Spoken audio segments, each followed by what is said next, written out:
నమస్కారం అండి. నా పేరు అజిత్ కుమార్ యాదవ్. మనం చూస్తున్న వరి పంట అండి. ఇది మీరు చాలా ఆశ్చర్యంగా చూడొచ్చు. దీన్ని ఇది పూర్తి నలుపు రంగులో ఉంది అని. అవునండి, ఇది పూర్తి నలుపు రంగులో ఉంటుంది.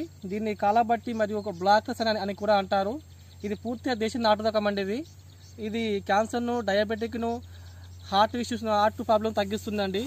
దీనిలో యాంథోసైనిస్ అనే మూలకం ఉండడం వల్ల ఇది క్యాన్సర్ను తగ్గిస్తుందండి. గ్లైసెమిక్ ఇండెక్స్ అనే మూలకం చాలా తక్కువ మోతాదులో ఉండడం వల్ల ఇది డయాబెటిస్ తగ్గిస్తుంది. ఇందులో ఉండే ఐరన్, మెగ్నీషియం, కాల్షియం, పొటాషియం అనే పోషకాలు పుష్కలంగా ఉండడం వల్ల కీళ్ళ నొప్పులను, మోకాల నొప్పులను, నడు నొప్పులను తగ్గిస్తుంది. ఇది పూర్తిగా దేశీ నాటు రకం అండి. ఇది దిగుబడి 120 బస్సుల దాకా దిగుబడి వస్తుంది. ఇది పంటకాలం వచ్చేసి 140 రోజుల పంటకాలం అండి. ఇది